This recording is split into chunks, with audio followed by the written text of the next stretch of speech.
In these uncertain economic times, you've got to do whatever you can to save money. One of our biggest expenses can be our cars, especially when unexpected repair bills hit. Not anymore. If you own a vehicle with less than 130,000 miles, is less than 12 years old, has a warranty about to expire, or even no warranty at all, you could stop paying for car repairs. Roadside assistance, towing, and rental coverage are all included. Don't wait for the next repair. Make one free call right now to see if you qualify. If your vehicle is less than 12 years old, has less than 130,000 miles, even if it's out of warranty, paying for car repairs can become a thing of the past. Call us right now and get your car protected before your next repair bill hits. Get protection and no more repair bills. Call 800-696-1030. Again, 800-696-1030. That's 800-696-1030. 800-696-1030.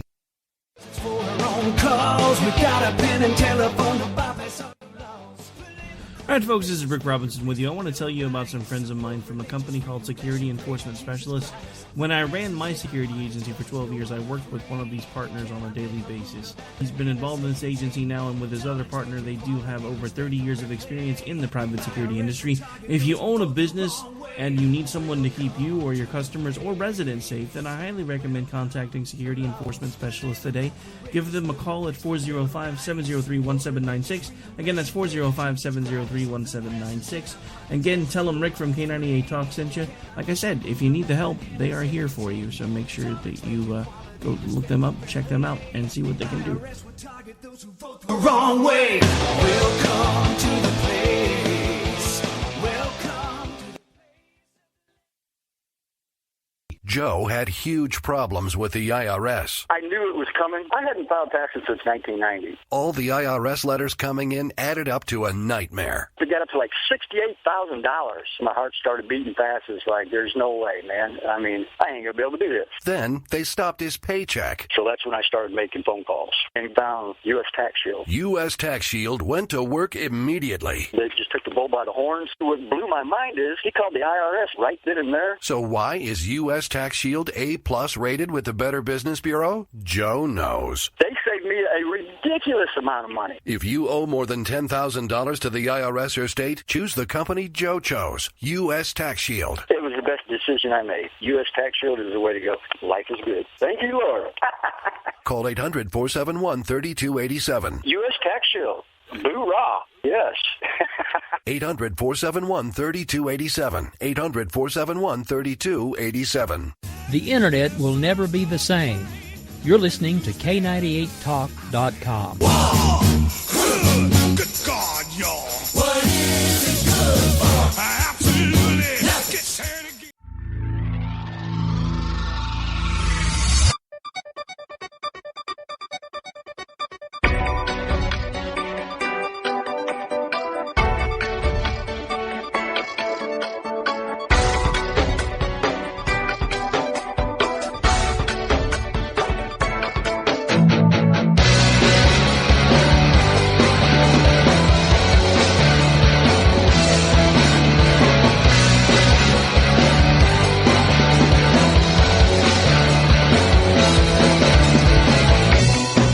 In this present crisis, government is not the solution to our problem.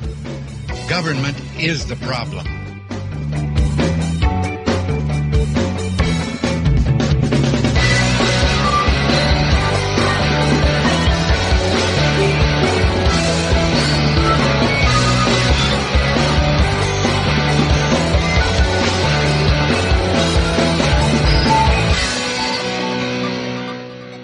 Mr. Gorbachev, tear down this wall.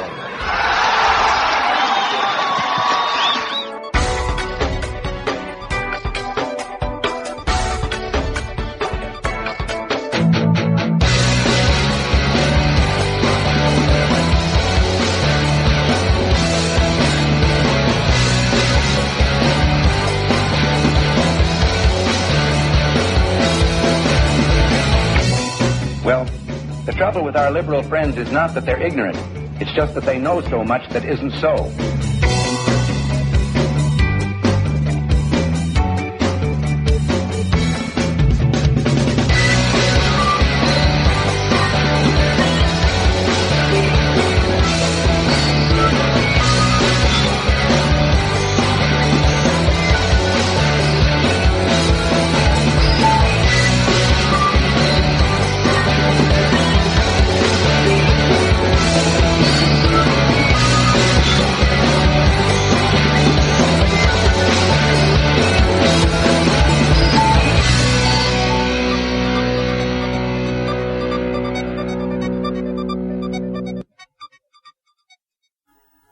Welcome to Red State Town Hall program.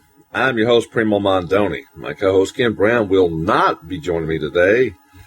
He's on vacation with one of his daughters. Please visit the show's website at redstatetownhall.com. While you're there, be sure to like us on both Facebook and Twitter. Wish to contact us, the email address is premo, P-R-E-M-O, at redstatetownhall.com. Our show is broadcasting on Red State Talk Radio, America's premier grassroots conservative internet talk radio network. The show is also syndicated through iTunes, Stitcher, TuneIn, Podomatic, TalkStream Live, Player.fm, Roku, and at least a dozen other websites. You can listen to the station using their Android, iPhone, and BlackBerry apps. Visit the station's website, redstatetalkradio.com, to download the appropriate app for your smartphone. If you don't have a smartphone, you can listen using any phone on the station's 24/7 listener line, provided by TalkStream Live, by dialing the following. For Studio A, 605-562-4209, and for Studio B, 518-712-0045. Before we start the show, let's give a shout-out to our AM, FM, and digital affiliates. WDDQ FM 92.1, Adel, Georgia. WSFB 1490 AM, Talk 97.7 FM, Quitman, Georgia. WJMW AM 1650, Hermitage, Tennessee. Talk Radio AM 1620, KTFL, Gilbert, Arizona. WMQL Radio FM 105.5, Brevard, North Carolina. Kaufman County Talk Radio AM 1680, KCTR, Terrell, Texas. Tax Pro Radio, Gainesville, Georgia. WCNR, Digital, West Virginia. And K98Talk.com, another internet radio station that's carrying our stuff. Okay, that's it. I guess we need to go ahead and get started here. Let's see here. Let me get my stuff here together. Plenty to talk about. First of all, we'll talk about the debate here in a little bit, but I wanted to address something that's come up since the debate. You guys have probably heard this story about Donald Trump. I think he was in New Hampshire doing a town hall meeting, and the very first question he got was someone who spoke up, and before he asked his question, he prefaced that one of our problems in this country was that that Muslims were a problem in this country, and that our president was a Muslim, and that I think he said something about him not being a citizen and all that sort of thing, which Donald Trump kind of dismissed. Say, "Oh, do we really need this question? To start off with." That's sort of a comment, but he went into the question. The guy actually. The real basis of his question was not really about that. It was about these Islamic jihadist training camps that we have going on in this country that apparently, I guess the FBI is not too interested with, because if they were, they would shut these things down. I guess they think they're just, I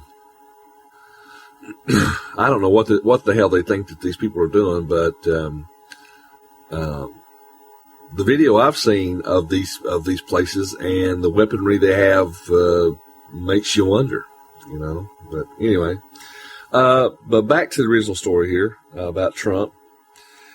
He has been lambasted by both the left and the right about the fact that he did not correct this individual and state that the president was not a Muslim, that he was in fact a Christian, et cetera, similar to what John McCain did in the 2008 campaign. For about a day, Trump didn't say anything about it, but he did finally respond on Twitter. And because he was getting so much pressure from everyone to apologize and to correct the record and so forth. For example, even Chris Christie chimed in and said that he would have never let that slide. He would have corrected the person immediately, blah, blah, blah, blah, blah, and all that kind of thing. Well, Donald Trump in his tweet basically said it wasn't his job to defend the president, that if someone said something that negative about himself, about Trump, and Obama were doing the speaking, that he said, "You think Obama's going to come to my aid and defend me?" He said, "I don't think so." Trump has a point. A, Obama wouldn't do that. B, it's not Trump's really his place to, it's not his job to defend the President of the United States. I don't think it is. And to be honest with you, I was willing to give this president benefit of the doubt on his religion when he was first came onto the scene, even though there are lots of indications about his past that would make you wonder about whether or not he was in fact a Christian or not. But to be honest, my co-host Ken, who's not here today, of course, but myself have come to the conclusion, based on the things that this president has said and the actions that he's taken, especially toward Israel, and especially when it comes to his foreign policy, we pretty much have come to the conclusion that he's not a Christian either.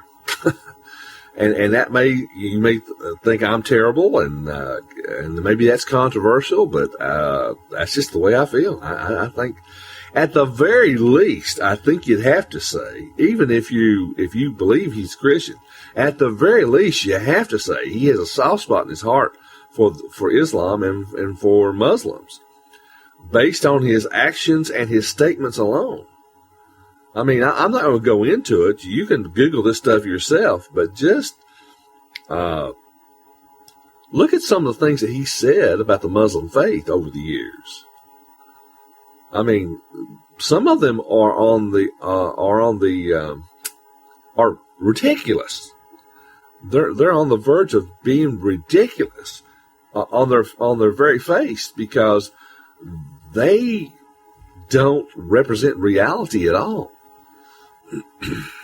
And so that being said, this guy in the audience, now whether or not he truly meant what he said, or whether or not he did that just to stir up trouble, or whether or not he was a plant. Now, let's be honest, people. It could be that he was a plant from the left, that someone put him in the audience to pose that question just to create a story when really there is none. Because during the questioning, Obama, although he didn't correct the guy, he did not agree with it. He never said that, yeah, you're right, the president's a Muslim, he's not a Christian. He never said that. He never made that comparison. He basically ignored what he said on the front end of his question and answered his question about the training camps here in the country, which I don't really see a problem with that. This whole idea that Republicans, or any candidate for that matter, has to jump up and defend the president anytime he's insulted in any way, shape, or form is ridiculous. If you've actually read some of the readings from our founding fathers when they were first forming this nation, the stuff they said about one another during their arguments would make this seem very, very trivial.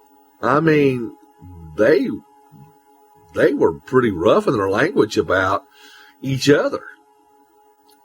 Yet they still forged the nation. So, John McCain handled it the way he handled it in 2008. He was trying to be above it all. But I'm not so sure he really should have done that. I mean, this whole idea that you have to defend your opponent and so forth, I just don't agree with that kind of stuff. I mean, people, it's politics. It's rough and tumble. It's rock and roll. It is. It's not for the weak. If you can't handle a little bit of criticism, and you can't handle being called a name or that sort of thing, you probably don't need to be in politics. That's just And here's the other thing too.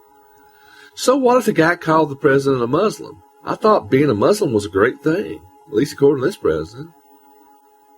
Why should he be ashamed of that? Why should anybody be upset that he was called a Muslim? Right? I mean, he wasn't called a Nazi. Right? He was called a Muslim, and supposedly being a Muslim is a perfectly good thing. And it, you know, it is for a lot of people. But, so why is that a bad thing? I mean, if you think about it, what are they so upset about? I don't know. Just wanted to kind of throw that out there before we really got started here. We'll talk about the debate here just a little bit. Got a couple other stories I want to, and trust me, we're going to talk a lot about it. Want to bring to your attention. Hillary and the DNC are facing additional pressure to add debates. Right now, the Democrat National Convention has only scheduled 6 debates. The first one will be in October. I think October 3rd. I don't have it right in front of me, but I'm pretty sure that's correct. October 3rd, and it will be hosted by CNN. And I'm not sure what the criteria for the debate is, but at this point, the only 2 people that are polling at all are Hillary Clinton and Bernie Sanders. Martin O'Malley is way down in the polling, but I'm guessing they'll have him in the debates. If they don't have him in the debates, he's totally screwed because he has very low name recognition, and the only way he's going to get traction is to do well in the debates and gather some support. And if he's not in the debates, there's no way in the world he's going to be able to. I mean, he's struggling already, but there's no way in the world he's going to be able to gain enough support to gain enough donations to keep his campaign running. It just won't happen. Matter of fact, this weekend, Debbie Wasserman Schultz, who is the leader of the DNC, was giving a speech at a Democratic convention, I think, in South Carolina. Again, I just don't remember. I read a lot of stuff, so forgive me. But she was trying to speak, and she was getting chants from the crowd. More debates, more debates, more debates, and people holding up signs. More debates, more debates. Because they're not happy that they're going to only have 6 debates. The Republicans have scheduled 11 debates, I think, if I'm not mistaken. Well, you know what? I'll take that back. They had cut it down to, I think, maybe 9. I think they had 11 before, and I think they cut this one down to 9. But anyway, the Democrat Party is definitely having fewer debates.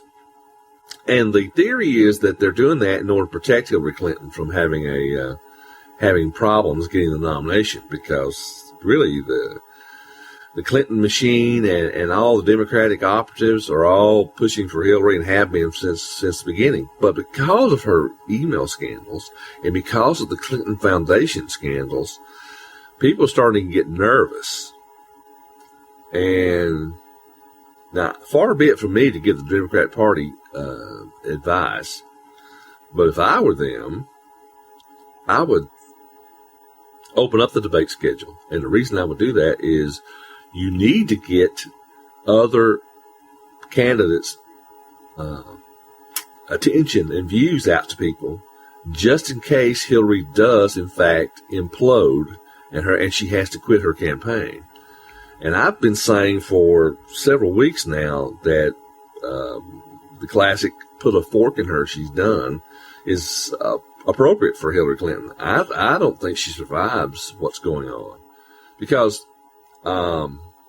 first of all, not sure how she will do. She's going to do in the debate against Bernie Sanders. I think Bernie Sanders can hold his own. So if they have the debate in October and Bernie Sanders is declared, quote, the winner, then what happens? But that's not even the real issue. The real issue is in October, later in October, after that first debate, guess what? She's scheduled to be in front of Trey Gowdy and the Benghazi subcommittee. Now, I don't have to tell you, we've talked about this before, Trey Gowdy is a tough federal prosecutor. Now, he's not a federal prosecutor in this particular instance. He's just chairman of the committee. But when he was a South Carolina prosecutor, before he got into Congress, he never lost a case. Now, let that sink in for a minute. He never lost a case. He was a winner every single time. This guy is good. And this guy will, I don't think he will tolerate Hillary Clinton's evasiveness. I think he will nail her to the wall. And here's the thing. He's had all this time to gather all this information. And they've had people that they've had in committee, in secret, where their testimony's not been public. So in theory, Hillary Clinton doesn't know what these people said when they came before Trey Gowdy. Now, I'm sure people on the Democratic side of the aisle have leaked some of this stuff to Hillary to give her a heads up. That's just me being practical. But what I'm getting at, there may be things that Trey Gowdy knows, maybe even on his own, that he can use to trip up Hillary Clinton. And then she'll be in a position where she's lied to the subcommittee. Which lying for Hillary Clinton, let's be honest, that's not a problem, at least in terms of her own morality. She has no problem with lying. She does it all the time. She's lied to us about Benghazi. She's lied to us about her email server. She's lied to us about the Clinton Foundation. She's lied to us about just about any issue you can think of. So, we should be surprised. The only problem is that I hope to God this time that when she testifies, they put her under oath. The last time she testified about Benghazi, the famous quote, at this point, what difference does it make? That sort of thing. When she kind of lost her cool there, she was not under oath. A lot of people don't realize that. They never put her under oath because she was the former Secretary of State, and people thought, well, that would be uncalled for. You don't need to do that. Well, guess what? Trey Gowdy's in charge of this subcommittee, and I can just about 99.9% guarantee you he's going to have her take the oath that she will tell the truth and nothing but the truth kind of thing. Because then she'll be on record as by perjuring herself when he catches her in her lies. Could be wrong, but I don't think so.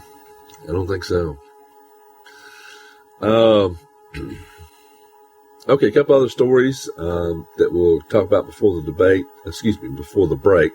And then, like I said, we will talk about the debate after the break, probably.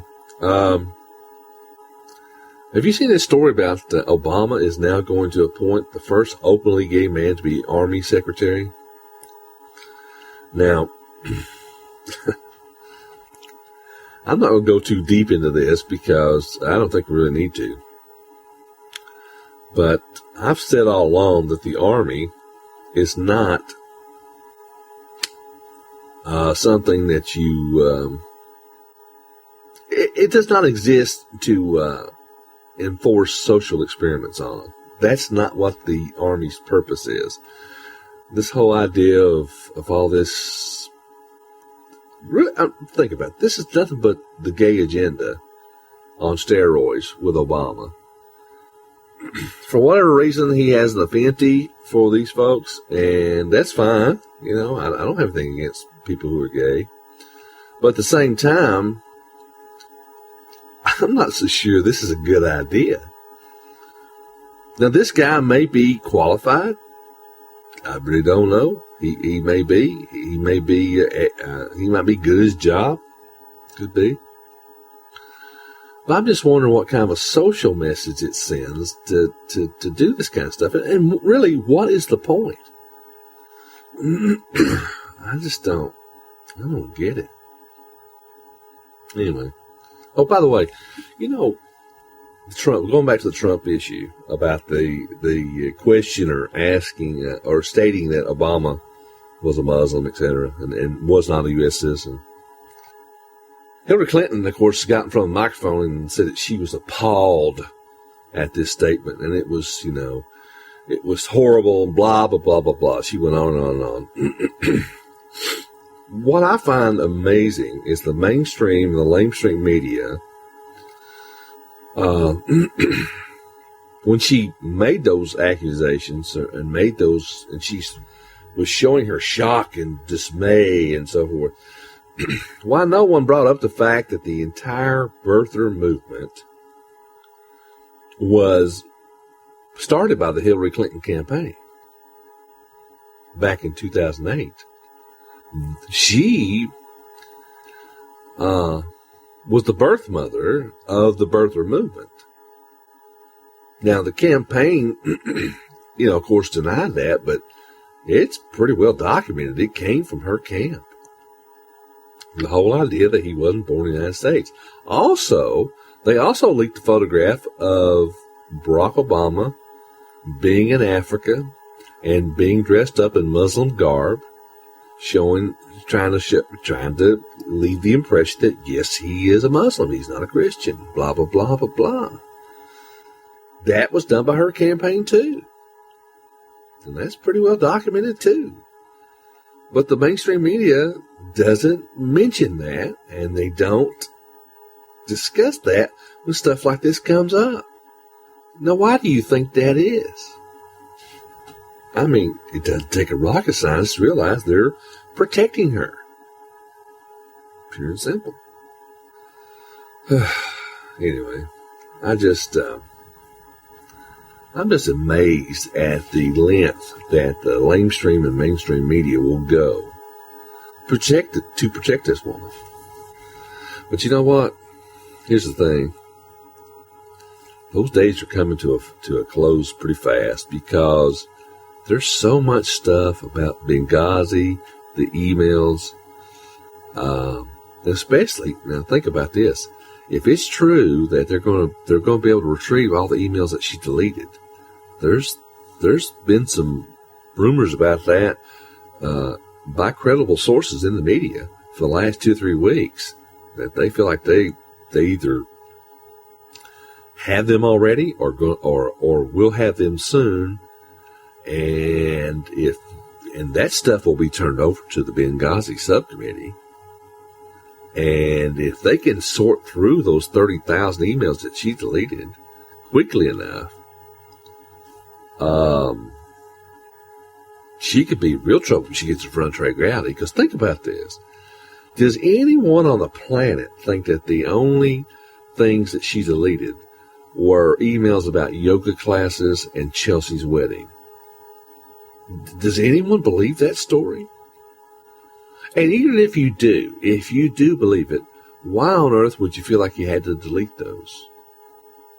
The smart thing to have done would be turn over all her emails, and she could have said, now there's about 30,000 emails there that are nothing but yoga classes and Chelsea's wedding. But here they are. You can sort through them if you want.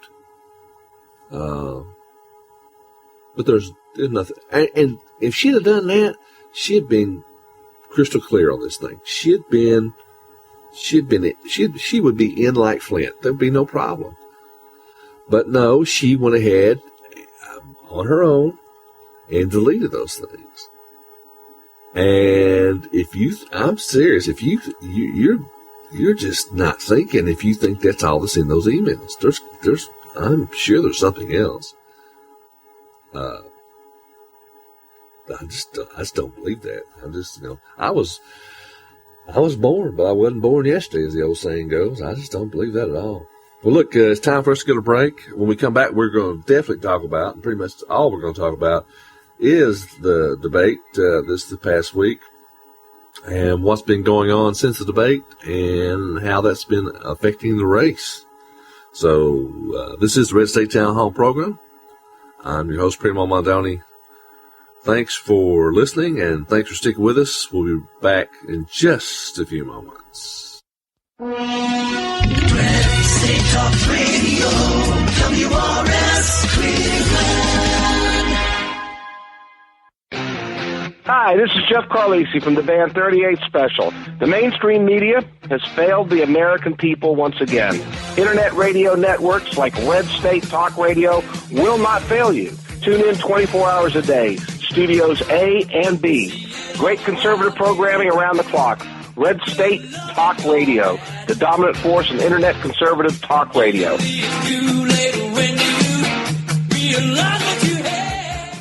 Are you tired of commuting to a job that makes someone else rich, working harder than ever, but getting nowhere? Do you hate spending hundreds of dollars every week on daycare, having someone else raise your children? With our opportunities, you can start earning money as soon as next week. You get to be the boss, work from home, and live a happier life. At Be the Boss Network, you'll find hundreds of work-from-home opportunities that you can literally start today and be earning money as soon as next week. Go to freedom36.com and start earning money as soon as next week. You get to be the boss. Get out of the rat race. Work from home. Go to freedom36.com right now and change your life today. That's freedom, the number 36.com. Go to freedom36.com and start earning money as soon as next week. You be the boss. Go to freedom36.com. Tired of paying outrageous prices for Viagra? Well, we have great news for you. Now you can finally get Viagra at huge discounts. Healthy Man allows you to save up to $500 on Viagra. Why pay U.S. pharmacy prices of $15 per pill or more when you can get Viagra for less than $3 a pill? Call today and get 40 Viagra pills for only $99. This can cost as much as $600 at your local pharmacy. You can't afford not to call us. If you want Viagra at the lowest prices, never pay $15 a pill pharmacy prices again. Get Viagra for less than $3 a pill. Call 800-400-1756 today and save up to $500 and get 40 pills for just $99. Healthy Man is fast, easy, and affordable. Operators are waiting at 800-400-1756 to take your call now. Call 800-400-1756. That's 800-400-1756. Again, 800-400-1756. If you're diabetic, this message could change your life. Is your blood sugar out of control even when you do all the right stuff? Are you afraid of diabetic blindness and the risk of amputation, as well as all those other side effects? Well, you should be. Is there anything that could help manage your blood sugar? Nobetes is a natural supplement that may quickly and dramatically lower your blood sugar. My name is Bob Corder. I've been using Nobetes for about 3.5 to 4 months now. And in the first 3 months, I've actually lowered my blood sugars from 500s down to 139, and then it dropped to 88 to 93. My name is Kirsten. I'm a type 1 diabetic, and while taking Nobetes, my blood sugar levels dropped from 295 to 115 in just 1 day. The FDA hasn't evaluated these statements, and Nobetes isn't intended to diagnose, treat, cure, or prevent any disease. But for many, it's helped drop their blood sugar. So if you've been evaluated with high blood sugar, don't delay. Evaluate Nobetes now. Call 800-554-7159 and get 2 bottles free. Just cover shipping and handling. Call 800-554-7159. That's 800-554-7159. Hi, this is Primo Mondoni, General Manager for Red State Talk Radio. We've been bringing you the very best in grassroots, common sense, conservative talk radio for over 5 years now. One thing I've learned in those 5 years is that internet radio is a tough, competitive business. And if the station is going to advance that next level, it's going to require a significant increase in investments in both personnel and infrastructure. Our listenership grew by 42% in 2014, and with our ever-expanding listener base, it's time that we begin the move to a more listener-supported model to provide the station's future financial needs. Therefore, we're asking our loyal listeners to consider making a donation to help us reach our goals. Monthly subscriptions begin at only $2 per month. So please, help us restore conservative principles to our republic. Visit our website and become a Red State Talk Radio supporter today. Red State Talk Radio. The Talk Monster. The path to restoring our republic was laid down by our founding fathers. The principles of freedom, liberty, personal responsibility, and limited government are conservative ideals we will never abandon. America is listening. Grassroots, common sense, conservative talk radio. It's on the internet. Tune in now. Red State Talk Radio, featuring some of the most popular internet talk show hosts in America today. Are you listening? RedStateTalkRadio.com. Okay. Welcome back. Thanks for sticking with us. Let's talk about this debate. First of all, I think it was really obvious what CNN was trying to do. They even announced ahead of time that they were going to present candidates with statements that other candidates had said and try to stimulate debate. So that kind of a spin was what was given even before debate was happened. And the candidates knew this, and so I think they went into this debate already with an adversarial opinion of the whole thing. So CNN wanted a food fight, and for the most part, they got it. Now, I have to admit that in some ways, this sort of approach was a turn off, but the reality is that it was pretty fun for the most part, at least for me. I kind of enjoyed it. Let's say that let's preface that by saying, good God, the thing was too long. I understood it was only supposed to be a 2-hour debate, and it wound up being 3. And I think the reason that happened was poor management on CNN's part, especially, I guess, Jake Tapper. CNN knew this was going to be a highly rated program, so they were selling their ads, generating some revenue, of course, which they should do. But I think because of Jake Tapper not managing the situation all that well, I think at some point they were sitting there looking at the time and going, "Oh my God, we've got all these commercials we've sold and we've got to play them." Well, you're being breach of contract, and of course you're not going to be able to cash a check if you don't run the commercial. That's for damn sure. So now that someone in the control booth was probably screaming in his ear, "Go to break! Go to break! For God's sake, go to break!" But apparently he just ignored that, just kept right on and let them go on, because I think it was entertaining enough that maybe Tapper himself got kind of wrapped up in the whole thing. Could be, I don't know. Might be the last time he gets to to moderate a debate like that. They may have someone else next time. I don't know. But the thing was, like I say, it was about 3 hours, and it was long. I sat through the whole thing, though. I have to admit I did enjoy it. But I wish it had been a little shorter. But if it had been a little shorter, we'd missed out on a lot of stuff. Let's just be honest. Who won the debate? Well, according to a poll, I think on Newsmax, overwhelmingly, Donald Trump won the debate.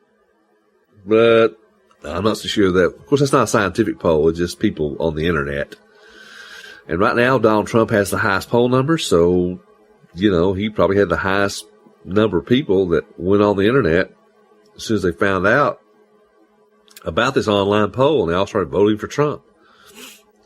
And who knows whether or not they had the thing set up to prevent you from voting more than once. I don't know. I don't know the specifics on the poll. Number 2 was Carly Fiorina. She wound up Donald Trump was way out ahead. I think around 40-50%, something like that. And Fiorina got 20%, and Cruz did, I think, fairly well, and everybody else was way down there. But again, some of that stuff may have to do with popularity. But I think for anyone who watched the entire debate, I don't think there's any question who, quote, won the debate, who had the best moments of the debate. And that was, in fact, Carly Fiorina. She dominated. And one of the reasons she dominated was she was clear, concise. Let's face it, the woman is a good communicator. Reagan was always referred to as a great communicator. Well, let me tell you something. This woman, now she's not Reagan, don't get me wrong, but she can communicate, and she could do so in a thoughtful manner. And she's something she has in common with like Cruz and Rubio, just to give you an example. She doesn't get, she knows her subject. And you're not going to surprise her or Cruz or Rubio very, very often with gotcha questions because they know their subject matter, and they're just clear thinkers, I think. Now, before the debate, who are my top 3 candidates in terms of who I preferred? Before the debate, Cruz, Carly Fiorina, and Ben Carson, based on what they've done thus far and based on the first debate. Who are my top 3 after the debate? A little bit of a shakeup. Number 1 for now, for me, is Carly Fiorina. Number 2, Ted Cruz. Number 3, Marco Rubio. Now, why did she unseat Cruz? For one simple reason. She didn't let me down. She took the bull by the horns. She interjected when she had to. She interrupted when she had to and got her point across and made sure she was heard from. She was not going to let this opportunity slip by her. I admire that. Cruz let me down. Now, I still think Cruz is the most conservative candidate on the stage. And if I had my druthers, so to speak, Cruz would be the GOP nominee. But he let me down because he did not do what Carly Fiorina did. He did not interject himself. He did not interrupt when necessary to get his point across. When they were talking about, for example, when they were talking about climate change, everybody was kind of going along with the whole climate change idea. And at one point, Tapper or someone mentioned that something about that the other people were not climate change deniers, and basically Cruz tried to pipe up, said, "Well, I am," and then they go, "Well, we'll get to you later," and he let them shut him down, and he shouldn't have done that. Now maybe Cruz is just too nice of a guy, I don't know. But I think that was a moment where I thought, man, don't let him get away with that. That kind of ticked me off a little bit that he let that slide. But maybe he knows better than I do. Now, I don't know. I could run for dog catcher and get elected. So don't listen to me. But I don't know about you guys, but I was just disappointed that he was not more forceful on some things, and that in particular. So I think by any objective opinion, Fiorina won the night. I'll tell you somebody who didn't really do themselves any good, and that was Rand Paul, Scott Walker, John Kasich.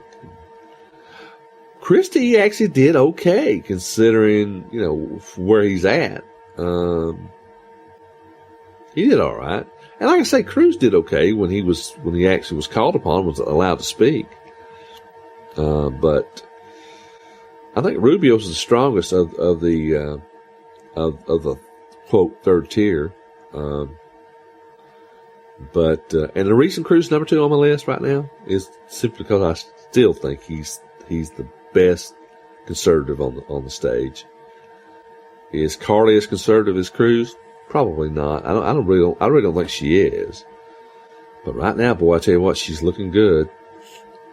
And let's just face it, there's one advantage that Carly Fiorina has that nobody else on the stage has.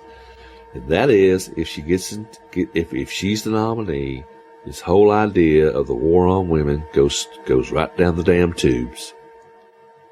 And the whole idea that, and the whole premise that if you're a guy, you can't criticize Hillary Clinton because it's like you're beating up on the girl kind of thing. If Carly Fiorina is the nominee and her and Hillary are in a heated debate, you can't say that she's beating up on the girl. She's just beating up on Hillary. It'd be woman versus woman. And so that takes away about half of the sympathy that Hillary Clinton would get right there. And I'm telling you what, Fiorina is such a strong candidate, at least I think she's becoming that. She could literally be a person who could get some of those low information voters who would generally probably go for Hillary just because she's a woman, I think they would take a very hard look at Fiorina. Especially if they watch the debate between Hillary and Fiorina, I have no doubt that Carly Fiorina would clean Hillary's clock. And I think you could get a lot of crossover votes right there. Now, that's not to say that other candidates couldn't do the same thing. They could if they present a really good argument and stuff. But for the people who are just going to vote for president based on gender, Fiorina would solve that issue pretty much, right? So, since the debate, what's been happening? Well, Politico says that Fiorina is doing a victory lap, which is a good way to put it, I guess. She has gotten requests for speaking engagements like out the wazoo since the debate. Also, her poll numbers have gone up. Matter of fact, there's a new poll that just came out this weekend. It says that Carly Fiorina is leading Donald Trump. Repeat, Donald Trump in New Hampshire. Now, I know New Hampshire's a small state, but it's one of the first states that, we have the primaries with. It's an important state because of that. You got Iowa, New Hampshire, then South Carolina. Those are the three biggies. This is the first time that I know of that since Donald Trump has entered the race, that anybody has beaten Donald Trump in any poll. Now, she's not beating him nationally. This is just a poll about New Hampshire. But she's leading Trump in New Hampshire. And that's not by a great margin, but the fact that she's even there with him is amazing. It was a small sample. I think it's ±4. And she has a slight edge over Trump. But again, the fact that she's even close to Donald Trump. When in the national polls, let's face it, Fiorina before the debate was polling in the single digits. Donald Trump was up over 30%, 32, I think, the last time I heard. And the fact that she's doing that well in New Hampshire, that's pretty good. And I know for a fact she has done well in Iowa. Now, Iowa's a different situation because it's not a normal election because they do all this caucusing stuff that they do in Iowa, which is a weird way of doing it, but that's just the way people in Iowa do it. And from what I hear is every time she gives a speech in Iowa, she's gaining support like crazy. So she might surprise and do pretty well in Iowa. She doesn't have to win Iowa, but if she does second or third, that would be a big thing. And if she's leading in New Hampshire and could win in New Hampshire, think about that. Now all of a sudden you start wondering, well, hey, wonder how she can do in South Carolina. I don't know if she's been in South Carolina very often. Probably not as much as Iowa and New Hampshire because they're the first two. But she will obviously spend more time there as we get closer. The first primary will be sometime in February for Iowa. So that's the first time that this stuff really means anything. Let's be honest now. We're in the middle of September, and the polls are the polls and the polls and the polls. And what I'm getting at, it's still early. Some people like to try to make it sound like it's a done deal. Well, that's not really true. If you look back at presidential politics the past several years, you can go back 10, 20, 30 years, the person who was leading at this point in the race rarely winds up getting the nomination. Just a fact. So, by the way, too, she's raising money like crazy since the debate. People are starting to put their money where their mouth is, so to speak, because they feel like, hey, I'll donate to her campaign. She looks like she might be the real thing. And that's what it takes. I can guarantee you that I would be willing to bet that Rand Paul, Scott Walker, John Kasich are not doing all that well after their debate performance. in terms of raising additional money. Now, Jeb Bush, even though I think he did okay during the debate, but I don't think he did anything that made him really stand out. But he probably didn't hurt himself either. But I think Jeb Bush is stuck in the middle of the pack, and he's not going anywhere unless something major happens. And it needs to happen soon, or he's going to be in trouble. So, but the thing is, he has tons of money. Because he was the supposed front runner at the beginning of all this, and because he has the Bush machine behind him, he was able to gather a lot of donations. He's far ahead of anyone else. Another thing I heard too, I saw a report where Ted Cruz has done well since the debate, and one of the reasons was that people felt like he did pretty good, and he did. But secondly, in Texas, for example, now that Rick Perry dropped out of the race, a short time ago, some of that money that was being held back, maybe that might have gone to Rick Perry from Texas donors, are now going to go to Ted Cruz. Let's face it, if you live in Texas and you want to donate to a Republican, you just eliminated one of the people you were considering. Now,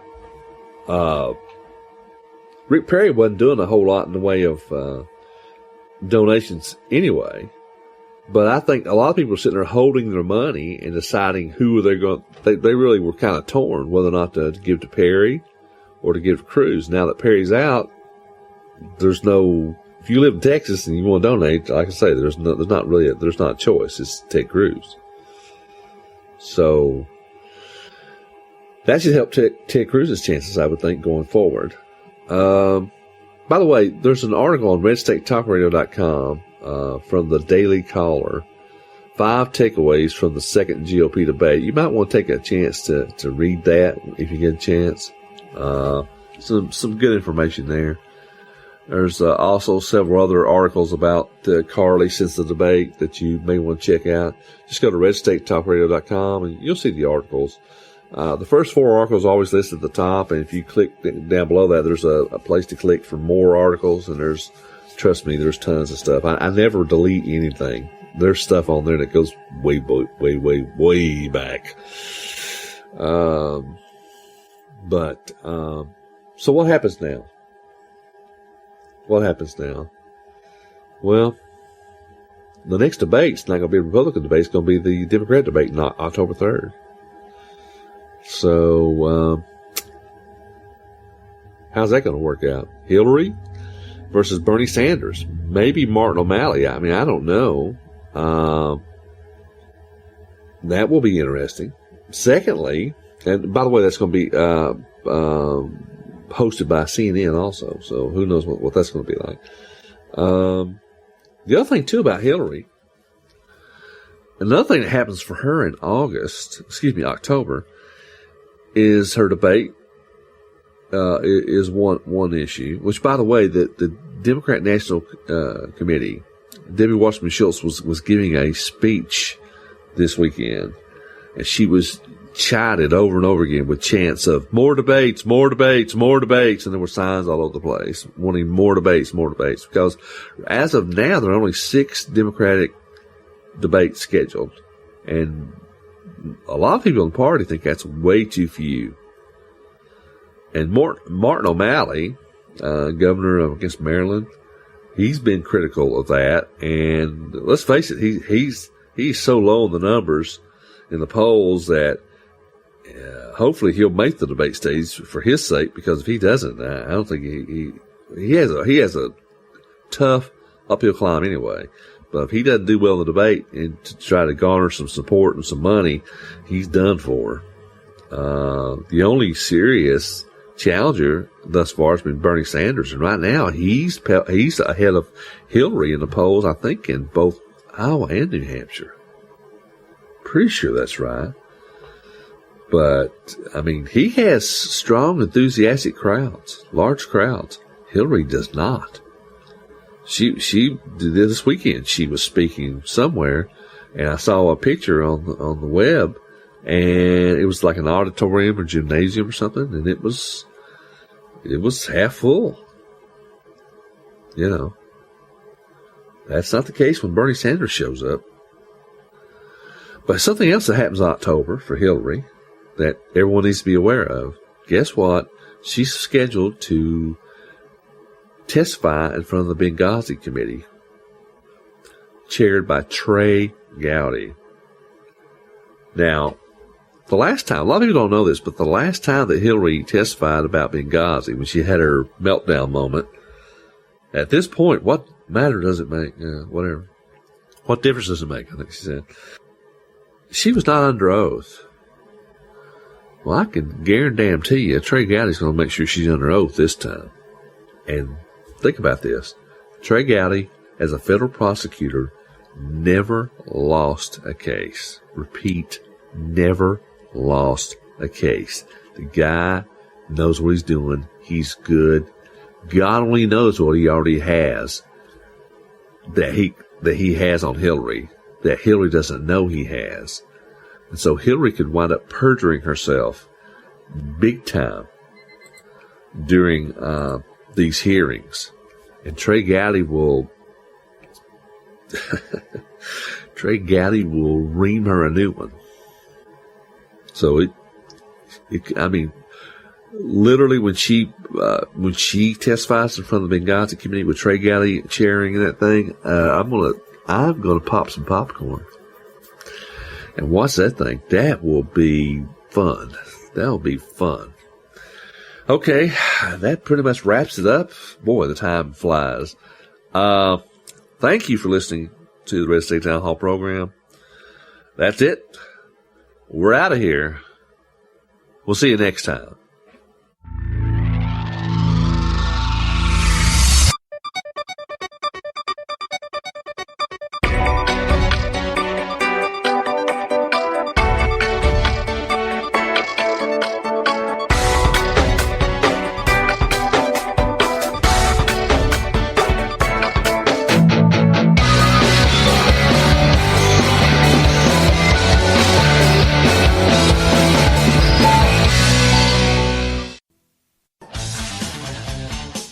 The leader in talk radio on the internet, right here on K98Talk.com.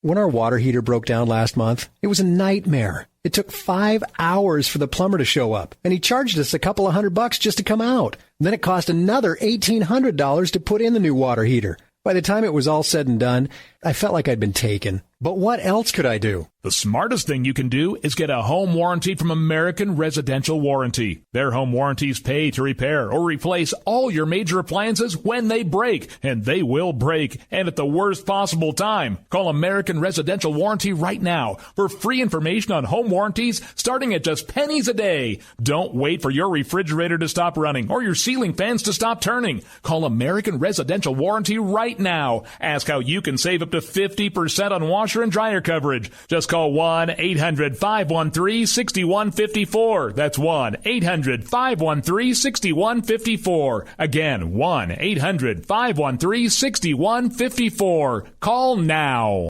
Hey folks, Slickery Trigger here. I'd like to take a minute to tell you about Rebel Road Tactical.